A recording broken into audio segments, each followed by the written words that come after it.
ले डूबेंगे। हम्म। मेरा तो ये हाल हुआ कि अमेरिका ने मुझे उकसाया, मैंने लड़ाई लड़ी। असलियत में आप एक बात समझिए सर, ये सब चीजें जो हो रही है ये तो रोजमर्रा की लोकल है, हम्म। लेकिन जो मैक्रो है, अमेरिका ने हमेशा से यूक्रेन को पाकिस्तान माना। पाकिस्तान का मतलब अनबिलीवेबल, हम्म। अनएक्सेप्टेबल या इनक्रेडिबल। यही कारण था कि उसने कभी भी यूक्रेन को वो हथियार नहीं दिए जिनकी उसे जरूरत थी। जो हम्म। दिए उस पर प्रतिबंध लगाए, लिमिटेड दिए, यानी कि इंस्टॉलमेंट में दिए, जैसे हलाल करते हैं ऐसे आहिस्ता आहिस्ता करके दिए। और जब टाइम आया लड़ने का, उस समय उसने उसका साथ छोड़ दिया। इसका कारण था यूक्रेन की अनबिलीवेबल, यानी कि उसके ऊपर विश्वास नहीं किया जा सकता। जहां सबसे ज्यादा रूस के नागरिक रहते हो, जो रूस का पार्ट रहा हो, वो आज नाटो में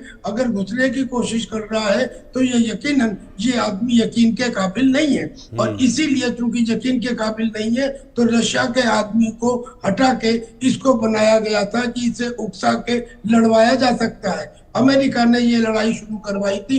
जो अमेरिका का रवैया पूरी दुनिया में हमेशा से रहा है कि हम्म। दो देशों के बीच में जहां मामूली रिफ्ट हो वहां जाके उन्हें वो समझाए, उकसाए, उनमें लड़ाई शुरू हो, हथियारों की जरूरत हो और हथियार अमेरिका भेजे। तो एक बात तो ये हो गई। ठीक। दूसरा, अब वो जो ये डराता है कि या तो मुझे बचा लो, अगर नहीं बचाया तो मेरे बाद में अगला नंबर नेटो का है। नहीं हम्म। सर, गलत है। Russia is not going to attack NATO immediately after Ukraine. आज से 3 साल बाद क्या होगा ये तो भविष्य के गर्त में छुपा है। लेकिन अब अगर ये कहा जाए कि रशिया नेटो पे अटैक करेगा, कैसे करेगा जी? रशिया में इतना नुकसान हो चुका है, हम्म। रशिया में इतना फौज का, हथियारों का, एनर्जी ग्रिड का, उसके एयर बेसिस का, उसके स्ट्रेटेजिक बॉम्बर्स का इतना नुकसान हो चुका है कि अब वो उसे रिप्लेनिश कर रहा है। ठीक। हालांकि वो रिप्लेनिश करने के लिए अब हम्म। चूंकि उसको इससे ज्यादा नहीं कर सकता, तो अब वो बिल्कुल यूक्रेन के आप ठीक कह रहे हैं। रशिया का भी जो यूक्रेन पूरा का यू, पूरा यू, फोकस है, हाँ वो वो यू, पूरा का पूरा फोकस रशिया का है कि पहले मैं यूक्रेन को खत्म कर दूं, पूरी यस, तरीके से यस, यूक्रेन को बर्बाद कर दूं। और जी उसकी हाँ, जी हाँ, उसकी जी हाँ, उसकी प्लानिंग भी सामने आ रही है। जी उसकी कुछ ऐसी खबरें हैं जो ये बता रही है कि बड़े हमले की तैयारी में है रशिया यूक्रेन पर। जी इस वक्त की जी ब्रेकिंग न्यूज है, यूक्रेन पर नॉन स्टॉप हमले करेंगे पुतिन। ये नई रणनीति सामने आई है। अगस्त तक यूक्रेन पर कब्जे का प्लान है, यानी कि आप समझ लीजिए ये जुलाई चल रहा है, अगले महीने अगस्त तक यूक्रेन पर कब्जे का प्लान उनका है। और इस बीच नॉन स्टॉप हमले करने की प्लानिंग रशिया की तरफ से है यूक्रेन पर।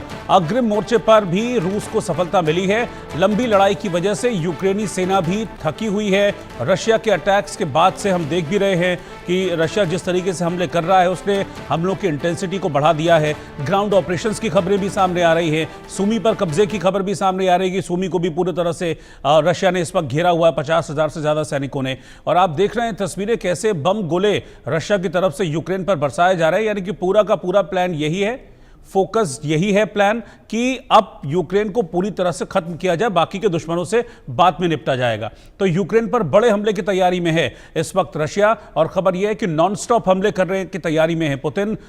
जो प्लान रखा गया है, जो प्लान अभी सामने आया है वो ये है कि अगस्त तक यूक्रेन पर कब्जा करना चाहते हैं पुतिन की, पूरी तरह से यूक्रेन पर उनका कब्जा अगस्त तक हो जाए। गर्मियां खत्म होने से पहले जीत का प्लान है। रूस लगातार सैन्य और नागरिक दबाव भी बढ़ा रहा है। अग्रिम मोर्चे पर भी हम देख रहे हैं कि रशिया को कामयाबी मिल रही है और लंबी लड़ाई की वजह से यूक्रेनी सेना थक चुकी है। इसलिए पुतिन को लग रहा है, रशिया को लग रहा है कि यह मुफीद समय है फाइनल अटैक करने का। पूरा सुमी इलाका रूस के कंट्रोल में आ सकता है क्योंकि सुमी के आसपास 50,000 से ज्यादा सैनिकों की तैनाती है। करीब 7-8 किलोमीटर दूर सुमी के पास रशिया के 50,000 से ज्यादा सैनिक हैं जो कि धीरे धीरे सुमी की ओर बढ़ रहे हैं। यूक्रेन को सैन्य सहायता अगर नहीं मिलती है तो फिर रूस इसका पूरा फायदा उठा सकता है। शायद इसलिए भी ट्रंप कह रहे हैं कि वो समीक्षा करेंगे रूस को मिलने वाली सहायता की। मैं जनरल माथुर के पास चल रहा हूं। जनरल माथुर, आप कुछ कहना चाह रहे थे इस बीच में?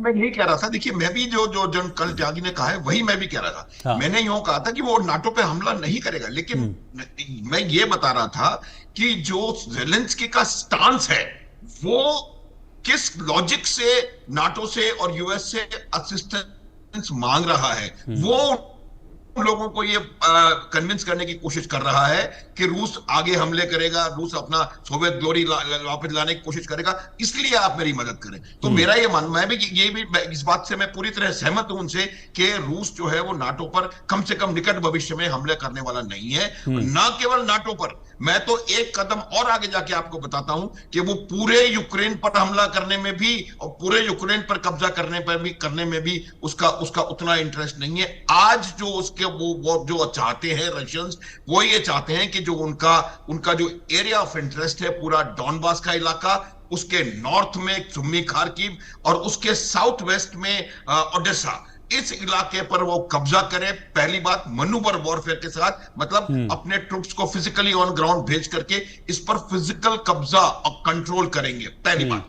दूसरी बात, वो लगातार यूक्रेन के तमाम उन एसेट्स पे जो कि वॉर फाइटिंग में उनको असिस्टेंस देते हैं, उनके लॉजिस्टिक्स, उनके एम्युनिशन डंप्स, उनके मिसाइल एरियाज, उनके कमांड एंड कंट्रोल स्ट्रक्चर्स, उनके सिटीज, उन पर लगातार हमले करते रहेंगे। वो एक इसी देखिए, एट्रिशन वॉरफेयर और मनूवर वॉरफेयर का यही फर्क है। तो वो मेरे को लगता है एक combination of attrition warfare and manoeuvre warfare, वो आज रशिया करने की जो स्ट्रेटजी है वो वही होगी। और वो मनूवर वॉरफेयर से जो ईस्ट और साउथ ईस्ट का जो इलाका है उस पर फिजिकली कब्जा करेंगे और अट्रिशन करके वो मेन मटेरियल और मोराल पर असर डालेंगे यूक्रेन के ऊपर, जो कि वो करते चले आ रहे हैं। और ज्यादा इंटेंसिटी बढ़ा करके उसके ऊपर हमले करेंगे, ताकि उनको उनका जो वॉर फाइटिंग पोटेंशियल है उसको इतना कम कर दिया जाए कि ज़ेलेंस्की उनकी बात शर्त मानने के लिए बाध्य हो जाएं। लेकिन मैं फिर बता रहा हूं, आसान नहीं होगा।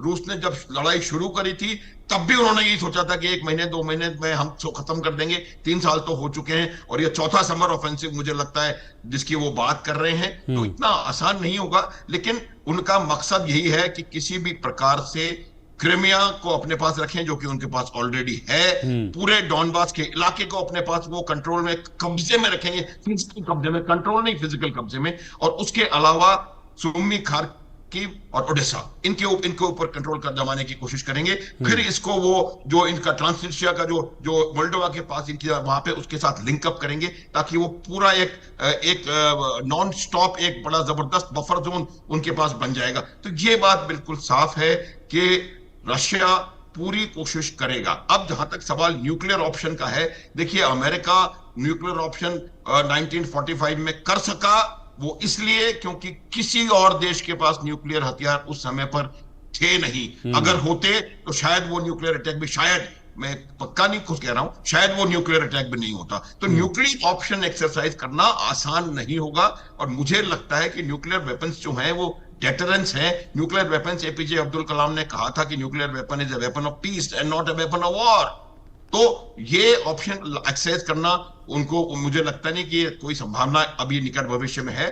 रूस के पास कन्वेंशनल पावर माइट इतनी है, रोहित आप देखिए, उनके पास अभी भी कन्वेंशनल माइट इतनी है कि जो अपने उनके उद्देश्य हैं उन उद्देश्यों को सिर्फ कन्वेंशनल माइट के साथ उसको पा सकते हैं। लेकिन ये आप मान लें निश्चित रूप से कि किसी कीमत पे पुतिन जो है, जब तक हम लोगों ने जो डिस्कस किए पॉइंट्स, जो जगह एरिया, उन पे पूरी तरह कब्जा करने के बाद, और इस बात का यकीन करें